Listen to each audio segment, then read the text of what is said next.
Sejam muito bem-vindas. O nosso encontro de hoje fala sobre valorizar a si próprio. Porco carne. Então, nós estamos na metade do caminho, é o nosso quarto encontro, e a gente vai falar sobre ver-se, valorizar-se e escolher-se, escolher a si próprio. Então, a gente vai procurar romper com a nossa autoimagem distorcida, reconhecer o nosso valor e começar de fato a escolher a si próprio. Escolher a si próprio é uma coisa bem difícil, a gente vai ver isso no ao longo do encontro. Então, o objetivo do nosso encontro é ter mais clareza sobre nós em essência, que é exatamente o que estávamos falando. Não em rótulos, nem estereótipos. Então, sei lá, o Augusto é musculoso. É um estereótipo, é um rótulo. Não me serve. Daqui a pouco eu não sou mais, então eu deixei de ser quem eu sou. Quem que eu passo a ser a partir daí? Isso cria uma lacuna muito grande na minha mente e eu crio uma espécie de crise na minha vida. Ver assim com os olhos da verdade, se enxergar como uma potência, como uma possibilidade, como uma escolha consciente. A autoimagem, ela é uma coisa muito interessante, porque é uma ideia que a gente criou a respeito de alguma coisa em algum momento sobre si próprio. Só que a gente foi pescando informações dos convívios que a gente tem e foi estabelecendo que a gente é de um certo modo. E a parte mais legal da autoimagem é que muito provavelmente a gente não se enxerga como a gente é, de fato, e todo mundo que enxerga a gente enxerga de um jeito diferente de como a gente se enxerga. Então eu para mim sou de um jeito, o Augusto para Carla é de um jeito, o Augusto para Paloma é de um jeito, o Augusto para Jordânia é de outro jeito, e assim sucessivamente, porque cada pessoa conecta com alguns pontos específicos, né? Então vocês já pararam para pensar que talvez vocês não sejam exatamente quem vocês acham que vocês são? Que loucura! Talvez vocês tenham passado anos acreditando que vocês são alguma coisa que vocês definiram. Ansiosa, bagunceira, fraca, capaz, incapaz, consigo, não consigo, burra, ignorante, qualquer outra coisa. E aqui cabe um conselho muito importante. Jamais façam comentários autodepreciativos. Não se chamem de burra, não se chamem de bagunceira, não se chamem de nada que coloque o valor de vocês para baixo. Primeiro que não é verdade. E segundo, é que o cérebro de vocês não sabe que não é verdade. Ele vai reagir como se fosse. Filha da puta. Mas o que a gente nunca percebeu é que essa visão que a gente tem de nós mesmos não nasceu conosco, ela foi criada ao longo do tempo, ela foi construída ao longo do tempo. Então, cada convívio, cada relação foi oferecendo para a gente vários tijolinhos, exemplos disso. Daqui a pouco a gente vai falar mais, mas já começando com eles.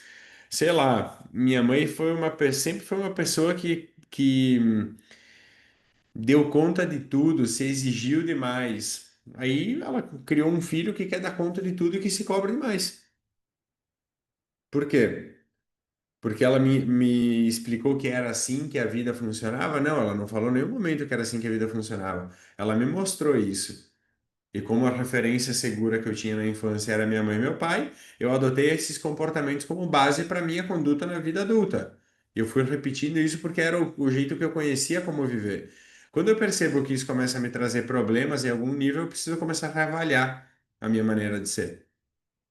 Então, a nossa autoimagem, ela foi moldada pelas experiências que a gente teve na infância, pelos traços de caráter, então aquelas dores, aqueles medos que a gente tinha de não sobreviver, as dores que a gente viveu, rejeições, abandonos, críticas, elogios, os ambientes que a gente frequentava e que a gente continua frequentando, mesmo que seja só dentro da nossa cabeça, né? E as coisas que a gente foi adaptando ao longo do caminho da nossa vida para adaptar, para se sentir aceito, amado, protegido. E a parte mais importante, sobreviver. A gente não chegou até hoje porque a gente teve escolhas conscientes de como a gente queria viver. Algumas foram, mas a maior parte delas foi porque a gente sentiu que era o único jeito que a gente tinha de sobreviver. A maior parte das escolhas são inconscientes, ligadas à nossa sobrevivência.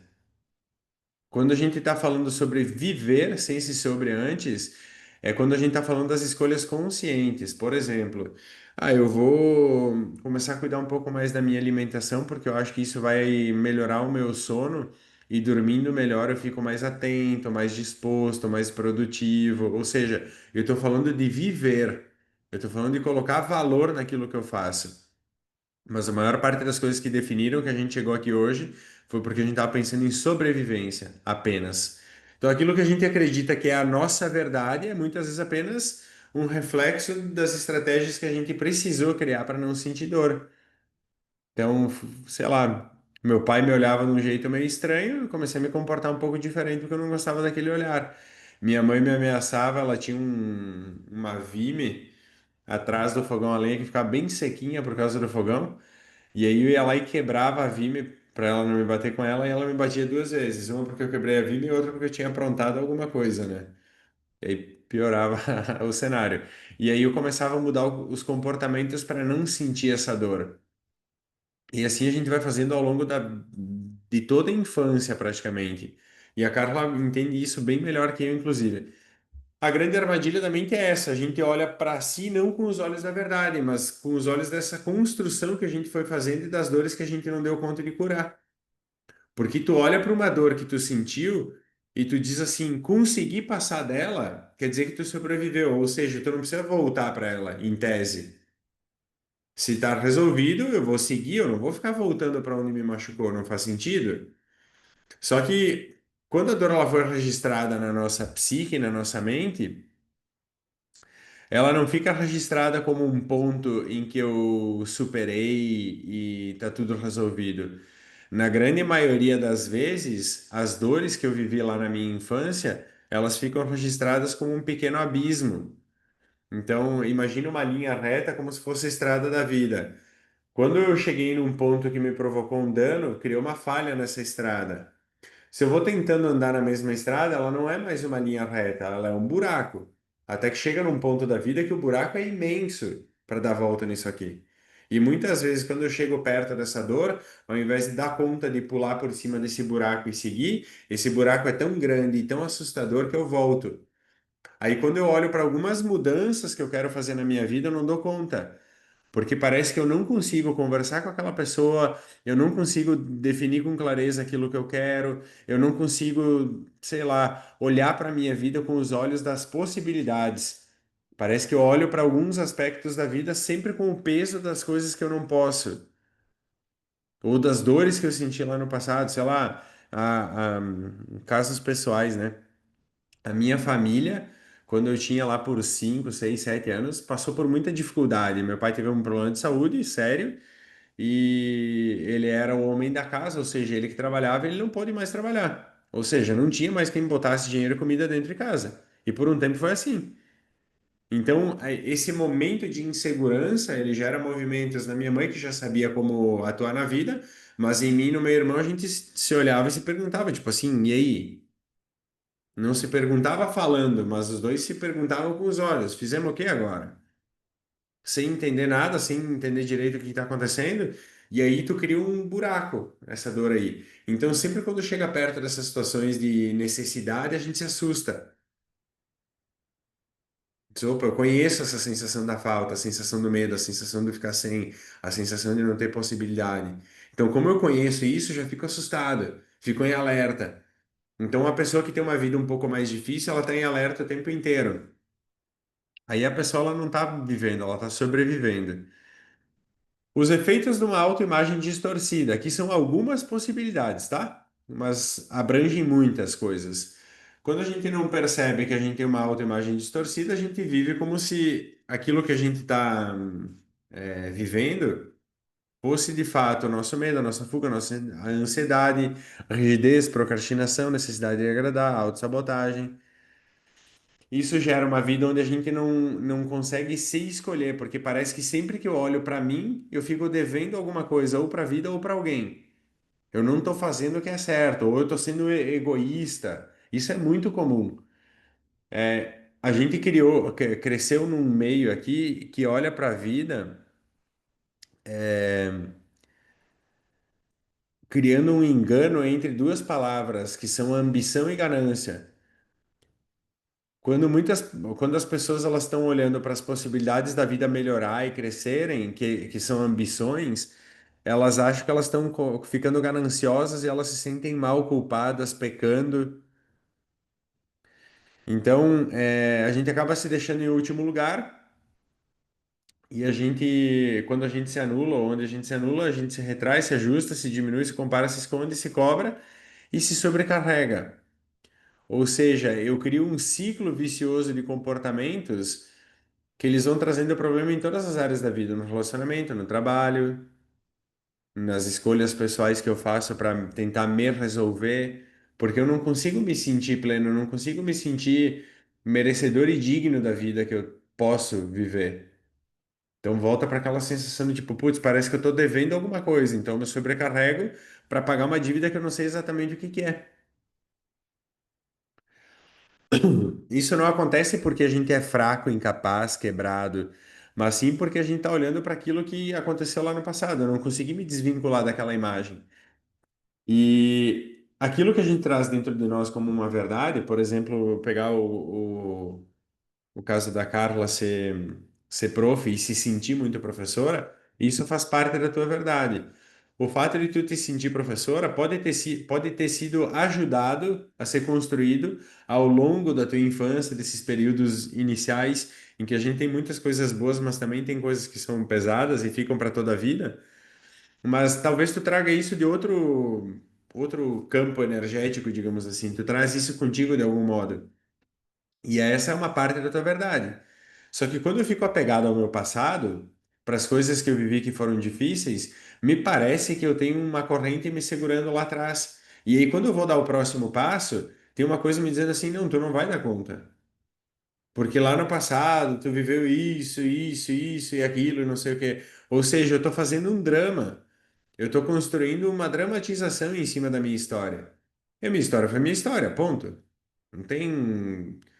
No momento presente não tem dor do passado. Se tá doendo o que aconteceu no passado é porque eu não resolvi ou porque eu tô fazendo questão de voltar. O trauma em si, ele é esse caminho que eu faço de volta. E aí eu fico tentando reproduzir hoje aquilo que foi no passado. É como se eu quisesse viver o mesmo fato várias e várias e várias vezes. Tipo assim, para tentar evitar aquilo que aconteceu, mas quando chega num ponto que tu não consegue mais dissociar que a tua mente tá fazendo uma narrativa e tu não para com ela, me parece que tu vive sempre a mesma coisa. E não a possibilidade de solucionar aquilo, sabe? De mudar a narrativa, de mudar a história, de mudar o significado daquilo que aquilo representa para ti. Então a gente se desconecta da nossa verdade porque a gente tá olhando para a linha do tempo e tá apegado às coisas que viveu.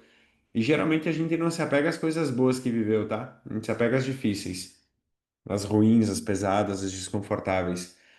Como isso se manifesta no dia a dia? Uma possibilidade no trabalho. A gente se subestima, não se posiciona, não se sente merecedor de crescer, de cobrar mais, de empreender, de assumir novos desafios. Então, prestem muita atenção no início disso aqui. No trabalho, a gente se subestima. Sub é abaixo, estima é valor. Ou seja, eu considero que o meu valor é menor do que ele realmente é. Por quê? Porque eu não me conheço. Só por isso. Eu não me posiciono quando eu preciso botar minha voz para jogo, quando eu preciso mostrar o meu valor de fato, eu não consigo me posicionar porque eu estou me subestimando. Não me sinto merecedor de crescer. Ou seja, se eu não sei qual que é o meu lugar de fato, ou seja, eu não me posiciono, porque o meu valor ele está abaixo da FIP, eu acabo não me sentindo merecedor do crescimento, ou de cobrar mais, de empreender, ou de assumir novos desafios. Então, meio que quando eu resolvo uma coisa, eu resolvo todas as coisas. Por isso que a mentoria ela é focada em olhar para dentro, não para fora. Para fora é uma etapa que a gente vai pensando em resolver. Em alguns pontos a gente vai trazer isso, mas o foco principal é resolver as coisas que estão dentro de nós. Nos relacionamentos, o principal problema dos relacionamentos chama desequilíbrio entre dar e receber, né? Então, ou tu te doa demais, ou tu toma demais, ou tu aceita menos do que merece, não consegue impor limites, não fala, se anula. Então, nesse lance do equilíbrio entre dar e receber, uma relação, ela é uma conta que o resultado final é sempre maior que dois.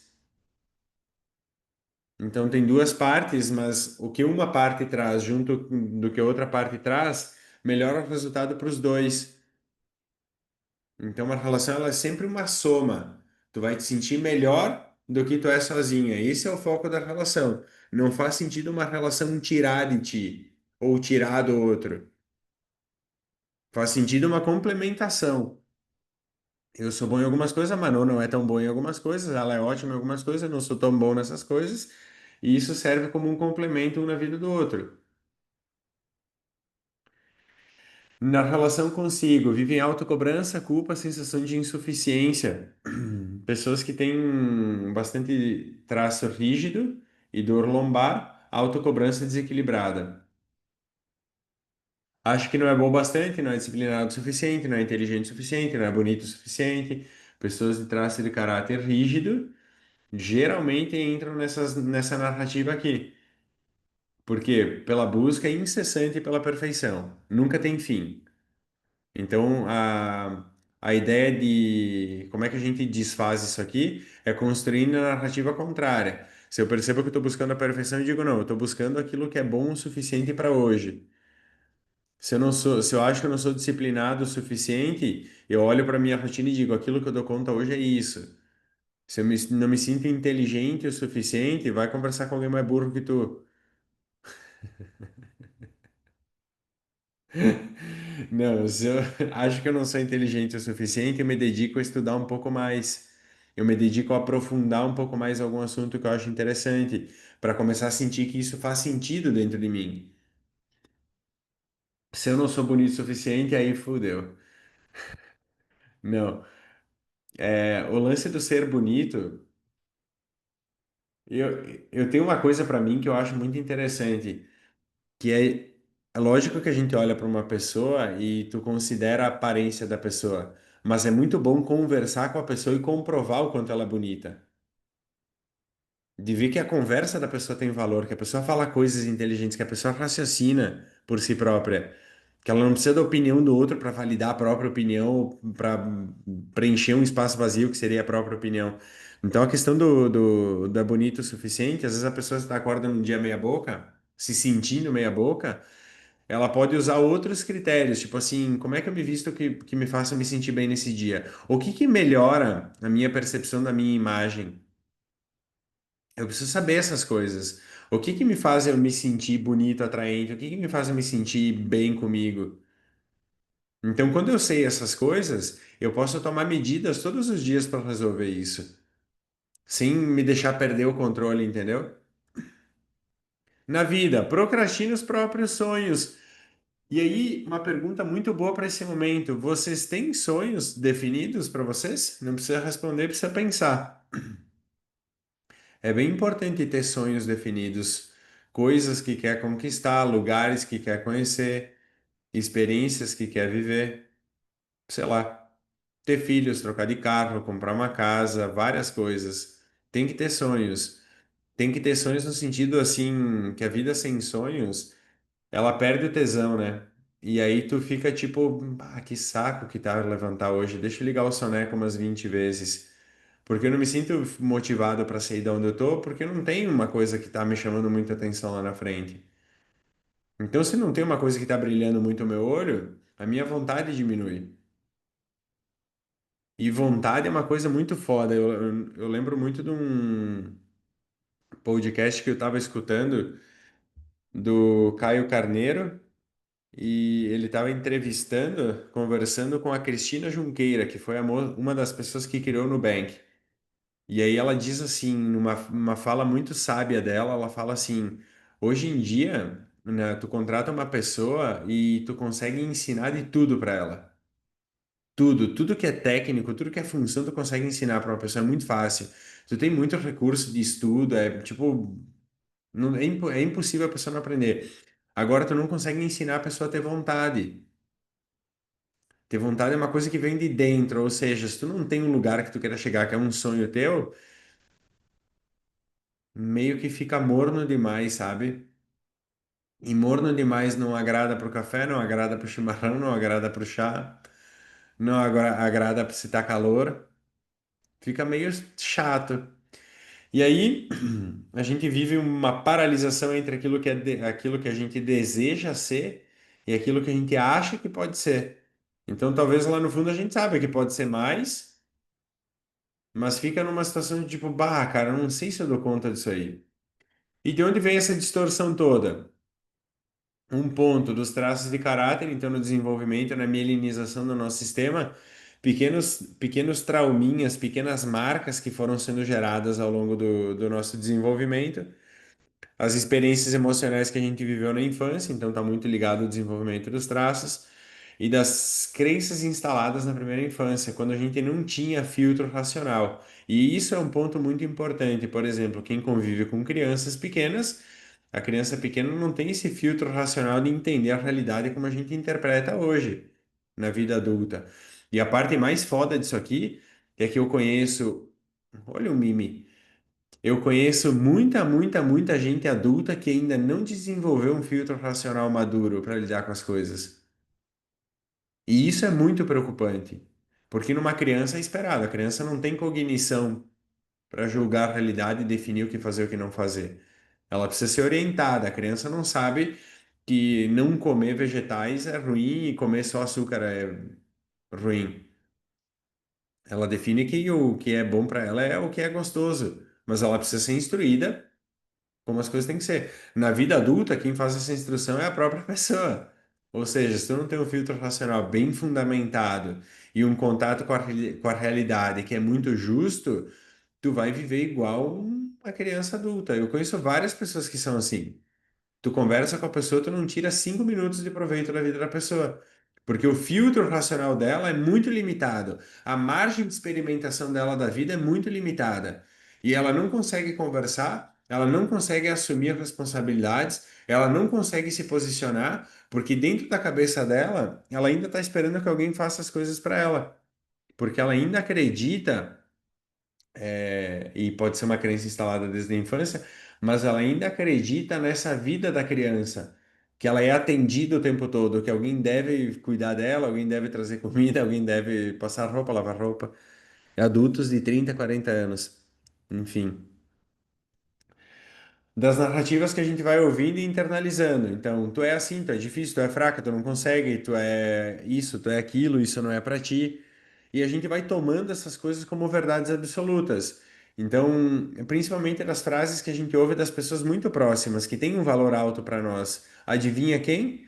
A família. A família, muitas vezes, nas suas imaturidades, acaba falando coisas que a criança não sabe discernir se aquilo lá é de fato verdade ou não. Então, muitas vezes tu vai falando coisas sem perceber e tu vai criando uma internalização lá na criança. Ela vai assumindo como verdade essas coisas. E tá feita a cagada. Uma vez que tu assume isso como uma verdade, lá dentro isso começa a operar como uma verdade. E o teu cérebro, como ele não diferencia o que é realidade e o que é ficção, ele vai representar tudo como se fosse realidade. Desde um filme até uma frase que alguém falou pra ti. Quando algo se repete o suficiente, se transforma na sua identidade. Lembra lá na primeira aula que a gente fala do estímulo, do pensamento, da emoção e da ação? E que hoje, no início do nosso encontro, naquela conversa mais informal que a gente estava tendo, eu falei que na aula passada, lembrei que na aula passada um filósofo comenta que a gente é nós e a nossa circunstância. Quando algo se repete o suficiente, se transforma na nossa identidade. Seja uma repetição formal de uma coisa que eu estou fazendo no meu dia a dia, seja num pensamento. Eu estou repetindo, isso vai se transformando na minha identidade. Se eu como doce de leite todos os dias, e todos os dias que eu como doce de leite eu falo que isso me faz mal, adivinha o que que o doce de leite vai me fazer? Mal. A verdade é que ninguém contou pra ninguém, né? Tudo um bando de palhaço, ninguém contou nada pra ninguém. Tu não é a tua história. A tua história ela é uma parte de quem tu é. Tu não é a tua dor, tu não é os teus traços, tu não é as tuas crenças. E aí eu me dei conta que eu escrevi tudo errado, né? Mas tudo bem. Tu é quem pode observar tudo isso e escolher diferente. Mas como assim? Tu é quem observa. como é que eu posso ser quem observa? Como é que eu sou eu, se sou eu que observo? Porque a gente tem uma coisa chamada consciência, né? E aí, eu gosto muito de um aspecto lá da cultura indiana, que eles definem que o indivíduo ele tem mais de uma mente. Ele tem uma mente que é a mente sensorial, que chama manas, que ela conecta os sentidos com a realidade, e da realidade ela extrai informações e leva para dentro. Essa é a função dela. E a gente tem uma mente inteligente também, que chama Vijnana, se eu não me engano. Essa mente inteligente é onde está guardado tudo aquilo que a gente sabe, as informações, memórias, nosso histórico todo. E a gente tem um outro aspecto da nossa mente que chama ego, que é uma espécie do nosso funcionamento na vida. Então, essa inteligência, ela precisa operar esse ego para esse ego se deslocar na vida e a gente poder ter mais experiências para ir registrando elas, usando os sentidos para absorver as coisas da realidade do meio. Então, nessa definição em que eu tenho mais de um tipo de mente, essa mente inteligente, que é o que está ligado com a minha consciência, é ela que está observando o que está acontecendo através do veículo, que é o ego, e através de manas, da mente sensorial. Ela está observando o que está acontecendo. Só que muitas vezes eu me identifico com algumas coisas que eu estou passando. Por exemplo, lá na minha história eu sofri um abuso. Me identifiquei com o abuso, eu continuo repetindo para cada evento da minha vida que esse abuso eu sofri lá com tantos anos. E sim, deve ser um evento muito doloroso para quem sofreu. Só que ele ficou lá no passado, apesar das marcas serem trazidas para frente, o evento ele tá lá, ele faz parte da história. Ele não está sendo vivido no presente.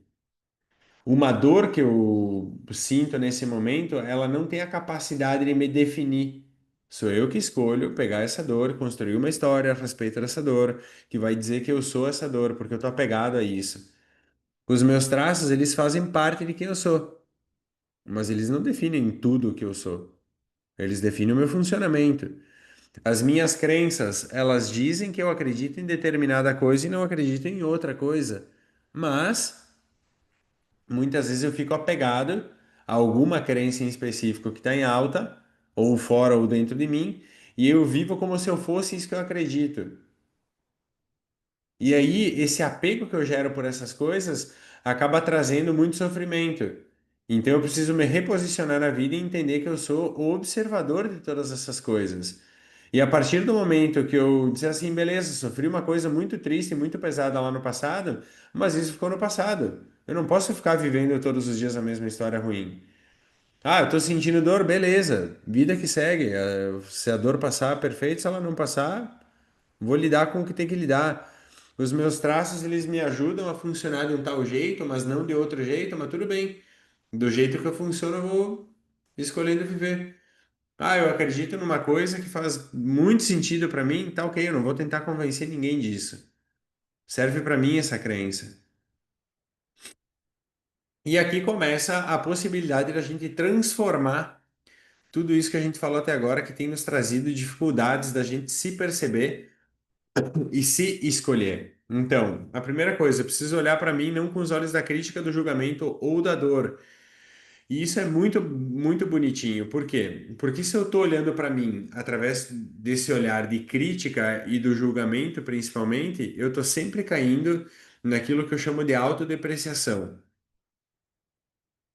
O fato de eu criticar minha conduta não quer dizer que eu estou certo e não quer dizer que eu vá melhorar. Porque vocês já ouviram uma crítica de alguém e mandaram a pessoa se catar. Eu tenho certeza que isso já aconteceu. Que alguém criticou um comportamento de vocês e falou: tá bom, foda-se, não tô nem aí se tu não gostou do que eu fiz. Eu vou seguir minha vida desse jeito. Então, quando a gente é o inimigo, digamos assim, que está o tempo inteiro criticando, está o tempo inteiro julgando, ou o tempo inteiro se apegando a esses processos dolorosos que a vida traz, a gente está invariavelmente trazendo sofrimento para a própria vida. Porque eu estou perdendo o meu valor próprio, eu não estou me vendo como eu tenho que me ver, como eu estou disponível para me ver. Mas eu posso escolher me ver com os olhos da verdade, da honestidade, da compaixão. Bah, mas eu não tenho disciplina para, sei lá, ler 10 páginas de um livro por dia. Mas honestamente eu dou conta de ler uma. E o olhar compassivo com relação à minha conduta é que tem dias que eu tô cansado pra caramba, eu não dou conta de ler essas 10 páginas. Não tem como. Então eu preciso ser compassivo no sentido de usar a empatia, que é me colocar na posição de outra pessoa, como se outra pessoa olhasse para mim com carinho, ou se eu olhasse para outra pessoa com carinho, e não só olhar para outra pessoa com esse carinho, mas fazer alguma coisa com esse carinho. E a diferença entre empatia e compaixão é isso. A empatia, ela me deixa experimentar o lugar do outro. Ela me deixa imaginar que eu estou experimentando o lugar do outro. Mas a compaixão é aquilo que eu faço a partir desse lugar. Que não adianta nada nós estar lá no fundo do poço, todo mundo abraçado, chorando, lamentando, empaticamente lamentando e não fazer nada com isso. Então, a primeira coisa, eu preciso me enxergar de verdade. Para de se julgar, para de se criticar. Me valorizar, reconhecer que eu sou além dos meus traços, além dos meus erros, além da minha história. Cara, eu já fiz muita, muita, muita cagada na vida. Mas se eu ficar apegado a tudo isso que eu errei, eu defino a minha história como se fosse um erro. Mas, cara, eu fiz muitas coisas muito boas. Hoje eu faço muitas coisas muito boas todos os dias. Por exemplo, hoje de manhã cedo eu cheguei aqui, era umas 5h40, eu fiz café, foi o melhor café que eu fiz hoje. E olha que massa que é isso, foi o melhor que eu pude fazer hoje. E eu vou ficar lamentando porque o café não saiu igual ontem. Cara, ontem nem existe mais, mas foi o melhor café que eu dei conta de fazer hoje. O melhor chá que eu dei conta de fazer hoje. Eu fui treinar hoje de meio-dia, foi um treino bem difícil. Porque às vezes lá na galera do jiu-jitsu, tem um pessoal mais novo que não vai pro treino e fica o pessoal mais experiente. E aí eu tô num ponto que eu acabo treinando muito com esse pessoal mais experiente. Só que o pessoal mais experiente sabe muito mais coisa que eu. E aí acaba sendo sofrido pela falta de experiência. Então eu percebi que era um dia que eu estava extremamente fraco e cansado. Mas aí eu preciso organizar minha cabeça para enxergar através das minhas potências e forças, que mesmo estando fraco e cansado, eu fui para o treino, aprendi várias coisas, superei a preguiça, superei a vontade de não ir e usei os meus recursos internos para fazer o que dava para ser feito no dia de hoje. Tem uma frase, inclusive, do meu professor de jiu-jitsu que ele diz assim: se hoje tu tá, sei lá, a 40%, tu dá 100% dos teus 40%. Porque vai ter um dia que tu vai estar melhor. E tu dá 100% do dia que tu estiver melhor. E depois 100% do dia que tu não tá tão bem. Assim segue. E aí tu reconhece, tu valoriza o teu esforço, tu valoriza o teu empenho. Sem esperar que alguém de fora faça isso. E me escolher. Então eu paro de esperar que alguém vá me escolher, que alguém diga que eu sou bom, que alguém diga que, nossa, Augusto, que superação que tu teve hoje indo pro treino. Que café maravilhoso que tu fez hoje. Que chá maravilhoso que tu fez hoje. É legal quando surgem essas coisas, mas eu não espero que isso surja. Eu faço um chá que eu gostaria de tomar, faço um café que eu gostaria de beber. Eu vou pro treino pela disposição que eu tenho de eu ir lá enfrentar a dificuldade, de me superar, de viver uma coisa diferente, apesar do cansaço, apesar das dificuldades. E aí eu começo a fazer uma coisa muito massa, muito sensacional, que muda a vida de qualquer pessoa. Assumir a responsabilidade. E aí a gente enfeita com as palavrinhas bonitas, amorosa de escolher a mim mesma todos os dias. Mas é assumir a responsabilidade. Quem assume a responsabilidade é adulto. Criança até pode assumir responsabilidade, mas o adulto ele é obrigado a fazer isso. O adulto que não se responsabiliza pela própria vida e não se escolhe, ele continua vivendo igual uma criança. Lembra que eu falei antes? O comportamento infantil vai esperar tudo dos outros. O comportamento adulto maduro, ele olha para a própria vida e diz assim: desculpa o palavreado, todas as merda que eu tô vivendo, a culpa é minha, todas as coisas boas que eu tô vivendo, a culpa é minha. Porque não é mais sobre se sentir culpado, é sobre responsabilidade. Eu me responsabilizo pela história que eu estou construindo. Eu me responsabilizo pelas coisas boas que eu estou vivendo. Eu me responsabilizo pelas coisas difíceis que eu estou vivendo.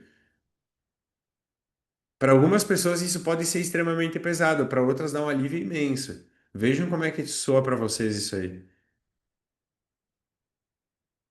Reflexões.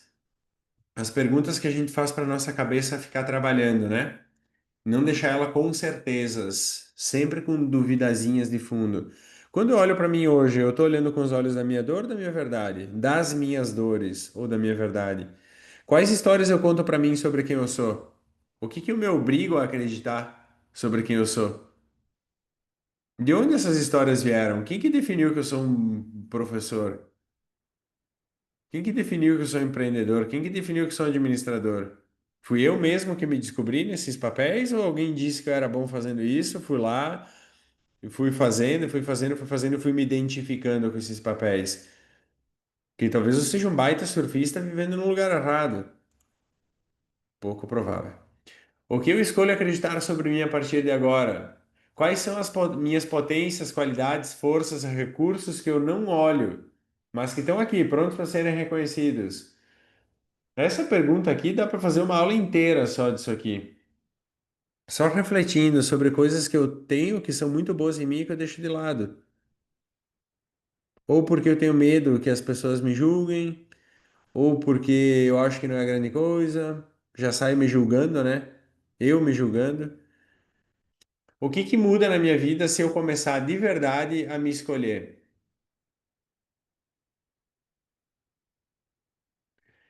E aí a gente tem um exercício para fazer ao longo da semana, que a primeira parte trata da imagem que eu quero soltar. Então eu vou listar aquelas coisas que eu percebo que não me representam mais. Sei lá, o meu cabelo, tudo aquilo que eu percebo que não é mais a minha verdade, mas sim é resultado da dor, das histórias, traços, crenças limitantes. Então a gente tem muito isso nos comportamentos. Sei lá, eu continuo fazendo uma coisa que eu não vejo mais sentido, mas meio que estou fazendo porque está no piloto automático, sabe? Até hoje eu não parei para pensar sobre isso. A imagem que eu escolho construir, então eu quero listar, eu vou listar as minhas potências, qualidades, talentos, forças, tudo que eu consigo identificar, que é a minha verdade, que é sobre a minha essência. Então, eu usei bastante o exemplo da Carla, a professora. Então, pô, tu percebe que faz muito parte de ti. Não tem como ser professor e estar fora dessa lista. E a gente faz uma declaração de escolha. É como se vocês podem usar essa mesma frase aqui que está aqui, mas tem que escrever ela, tem que botar na caneta, a caneta na mão e na mão ou e no papel para escrever isso aqui. A partir de hoje, eu escolho me ver com os olhos da verdade, eu escolho me valorizar, eu escolho me escolher. Porque isso é um compromisso que a gente assume conosco, né? Então, nomear pensamentos distorcidos, eu posso dizer para cada pensamento que está surgindo como uma autocrítica, um julgamento, alguma coisa assim. Isso é uma história antiga, isso não é quem eu sou. Eu preciso parar de fazer esse discurso automatizado. É, validar e reconhecer as coisas que eu sou bom. Então, por exemplo, amanhã de manhã eu vou fazer um café e um chá que são sensacionais. São os melhores cafés e chás que eu vou fazer amanhã. Quem quiser provar, fica à vontade, é só chegar aqui. Então, são coisas pequenas, mas isso aqui vai tratando daquilo que a gente falou na aula passada, que chama autoeficácia. Se eu não trato de valorizar as pequenas coisas que eu sou bom, eu não tenho capacidade de reconhecer aquilo que eu faço que é grandioso. A gente não tropeça em montanhas, a gente tropeça em pedrinhas. Escolher-se diariamente em pequenas e grandes decisões, no autocuidado, nos limites, nos sonhos, nas prioridades. Às vezes aparece alguém fazendo um convite meia boca. Tu diz, ah, eu vou só porque eu não tenho nada mais interessante. Cara, que é o que mais interessante que a tua companhia? Não pode trocar tua companhia por uma companhia média. Quando eu me vejo, eu me reconheço. Quando eu me reconheço, eu me valorizo. Quando eu me valorizo, eu me escolho. E quando eu me escolho, o mundo inteiro começa a responder a isso. Ou seja, tem uma frase de um sábio indiano que ele dizia assim: a maior transformação que alguém pode fazer é em si próprio. Ou seja, se eu não mudar o meu mundo pessoal, por resto que se foda. Eu não tenho como mexer na vida de ninguém mais. O único grau de interferência que eu tenho é na minha própria vida. E a gente fica com essas ilusões de controle querendo mudar a vida dos outros e não vai conseguir. Dúvidas, perguntas ou questionamentos? Deu. Então depois eu mando para vocês os slides para vocês verem a tarefa e as atenções para ter ao longo da semana. Tenham uma ótima noite e até a próxima. Até, boa Boa noite. noite. Obrigada. Tchau, tchau.